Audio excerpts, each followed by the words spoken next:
Dear teachers and the students, myself Dr. P.K. Verma. Today I shall begin Animal Kingdom. You know it is a large kingdom having at least 10 major phyla and a number of minor phyla.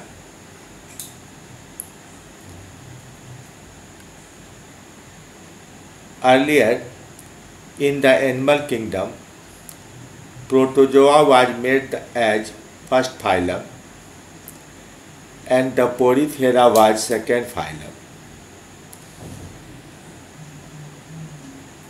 Porifera was also called Parazoa and all other higher animal groups were called Metazoa. But now Protozoa has been separated into the kingdom Protista and Parazoa is the Porifera. In Metazoa, from Coelenterata to Chordata, there are 8 major and many minor phyla. So, animal kingdom includes Parazoa and Metazoa, that is Porifera to Chordata, and therefore today I shall begin with Porifera.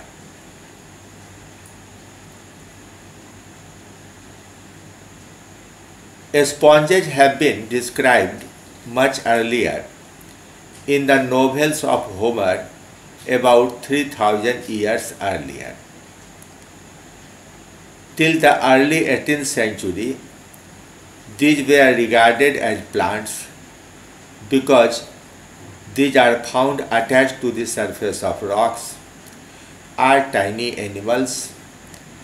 Even sometimes these are attached to wooden logs, boats and ships, and in their body wall some blue-green algae, Zoochlorella and Zooxanthella also are present, so they often look green. But Linnaeus, Lamarck and Cuvier considered them animals and grouped them with Coelenterata.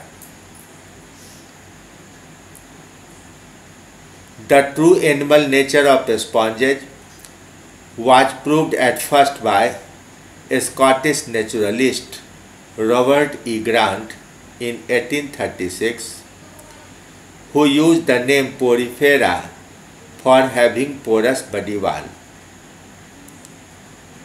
Later on, Solas in 1884 studied the characters in details and made a separate phylum Parazoa, meaning different from the other multicellular animals or Metazoa. How different? Solas found many of the cells very specific to Porifera and are not found in even the Coelenterata. So he suggested that Porifera did not evolve into any higher animal group. So it has a different line of original evolution. Haeckel in 1864 suggested that the Porifera originated from some colonial protozoa like the Proterospongia on a line different from origin of Coelenterata. In fact, sponges have a collar cell and Proterospongia are the colonies of similar collar cell-like structures. So these were correlated together. But it formed a blind offshoot and no other phylum originated from Porifera.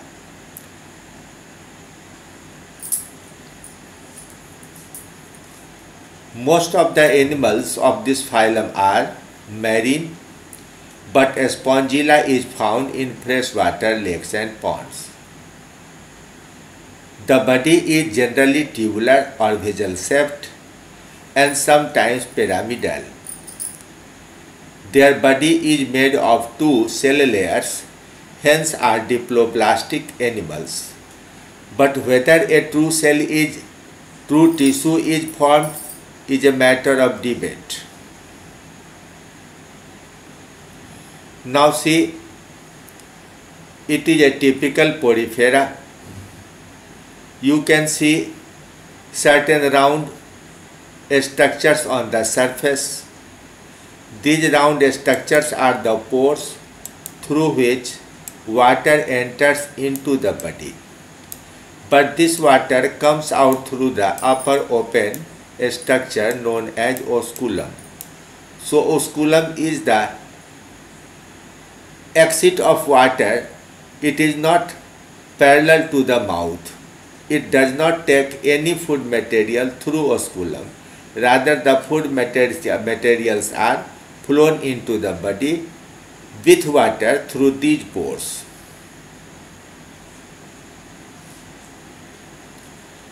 The body cavity is called a spongocoel, that is coelom of the sponge, that opens out through a wider aperture known as osculum.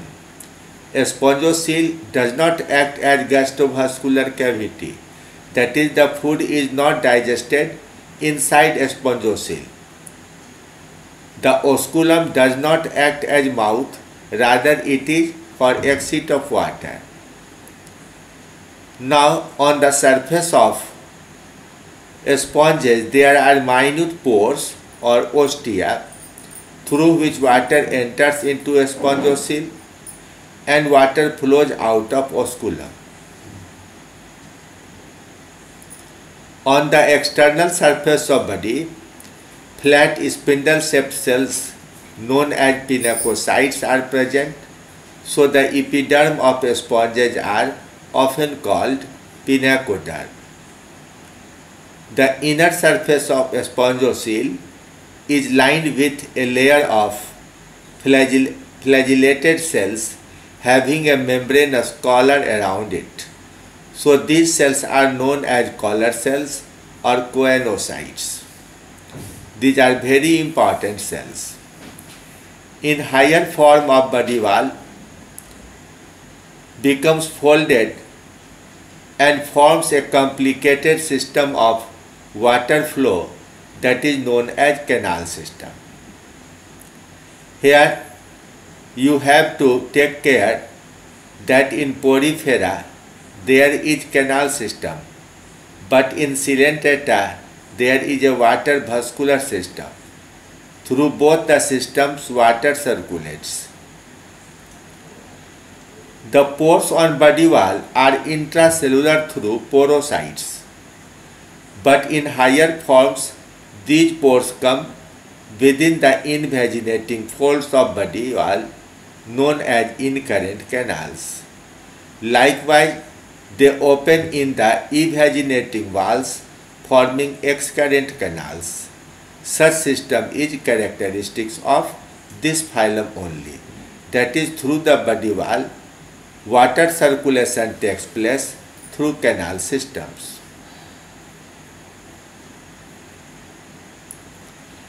The flagellated collar cells may form the flagellated chambers towards the inner side of a spongocoel in higher animals, and the lining of endoderm is replaced by pinacocytes.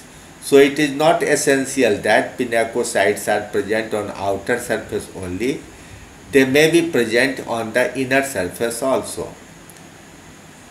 The collar cells create water waves by their flagellar movement, as well as can filter the food particles from water, collect them in the collar, and can form food cup and food vacuole.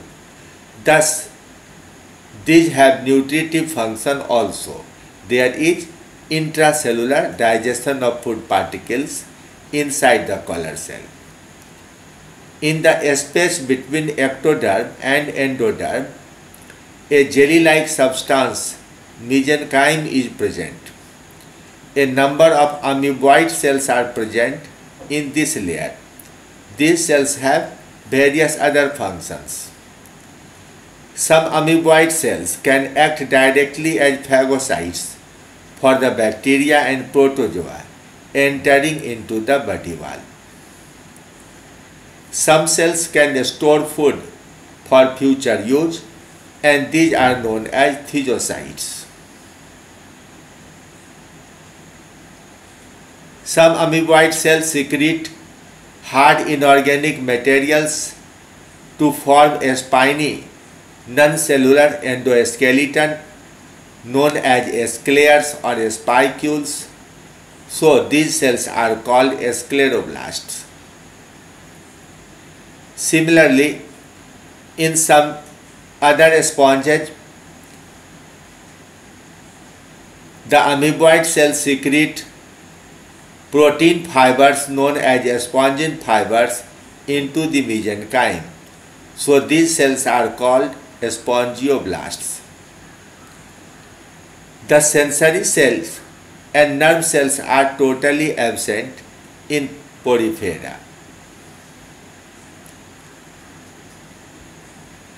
Now, it is a vertical section through body wall of a sponge, a simple sponge like silicon. Water comes into the body wall through this outer part, enter into the incurrent canal, crosses through the pores, then comes into the radial canal and through apopyle enters into a spongocoel. So this is the path of circulation of water from outside to inside in the simple sponge like silicon and grantia. You can see the inner surface of the radial canal is made of choanocyte cells or the collar cells. These are flagellated, and the lining of incurrent canal is made of pinacocytes, that is flat spindle shaped cells. Here, through the pore, there must be a cell known as porocyte, but in this diagram the cell has not been shown. In between the two layers, there are many amoeboid cells. You can see an amoeboid cell here. These cells are discussed earlier in the name of phagocytes, scleroblast, spongioblast, phygocytes, etc. Now, here you can see that an ovum is formed in the mesenchyme, and a larva known as amphiblastula larva also is present in the mesenchyme.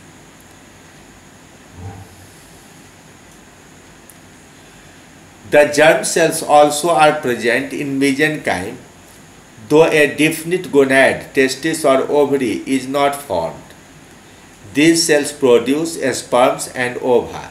These are derived from the archaeocyte cells. In the mesenchyme, there are many undifferentiated cells known as archaeocytes. They can divide and form any other cell of the body. Such cells are known as totipotent cells.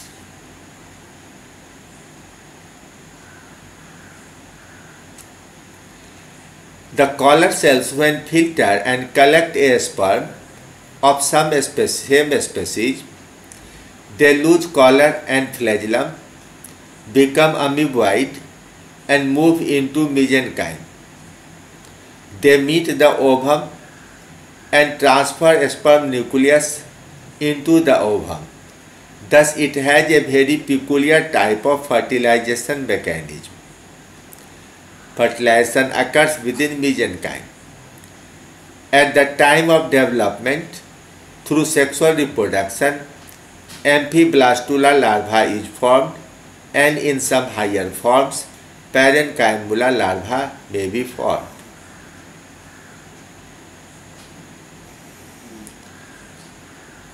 Some freshwater sponges reproduce asexually by formation of gemmule. They have very high power of regeneration. Even a completely dislocated mixture of cells can rearrange themselves and form the full body. Now, there are three classes in phylum Porifera.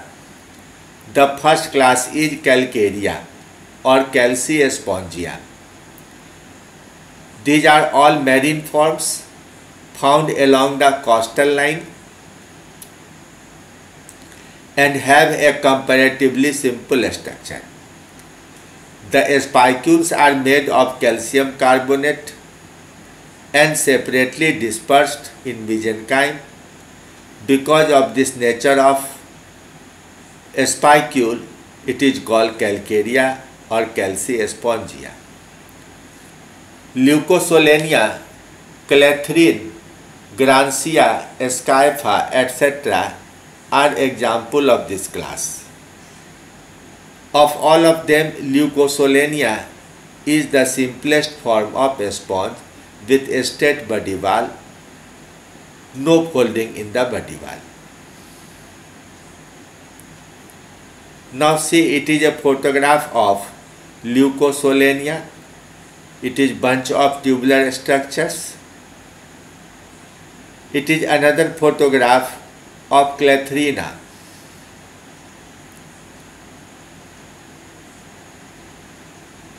Now it is the photograph of Grancia, and finally this is the photograph of Sycon that is generally studied in the honors classes. The upper open parts in the Leucosolenia, Grancia as well as Sycon represent osculum. You can see there are fringed structure around the osculum.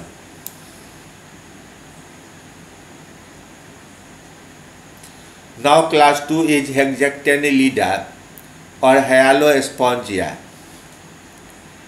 These are mostly found in deep sea. In their mesenchyme, the spicules are either freely dispersed or fused together. These spicules are made of siliceous materials, that is silicon. The common examples are Hyalonema, commonly called glass rope sponge, Euplectella, known as Venus flower basket, Pheronema or bowel sponge. The glass rope sponge, even after death, its glass-like fibers in the body wall survive and used as ornamental material. It is very interesting that Venus was a Greek god having a flower basket on her back. But in Japan, when a girl is married, she is gifted with this Euplectella as a sign of good luck. Now see, this beautiful white structure is the Hyalonema or Venus flower basket. Another one, it is Euplectella, the glass rope sponge.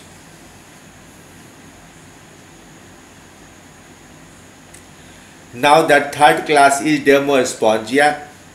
It is very much developed with very compact and massive body wall. In its mesenchyme, along with monaxon and tetraxon spicules, spongin fibers are present in abundance. The canal system is complicated ragone type, apodal and dipodal type. Oscarella, it is primitive but small. Cleona, it is called boring sulfur sponge. If there is an wooden boat in the sea, it can make bore through the wood and damage the boat. Even when it grows on the surface of a precious holy cone that is sunk, it can make bore through the sunk and damage its importance. Poterion, it is called Neptune's global sponge. Helichondria, crumb or bread sponge. Chelina, mermaid spear, globe. Spongilla, it is a small freshwater sponge. Euspongia, it is important thing. It is used as bath sponge. And Hippospongia, horse sponge or wool sponge. So you can see photograph of some of them. This first photograph is Chelina. Second one is, you can see the structure Euspongia, that is common bath sponge. And the third one is Hippospongia.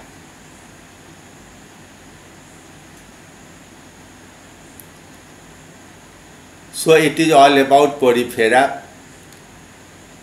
See you in the next session when we will discuss phylum Coelentata.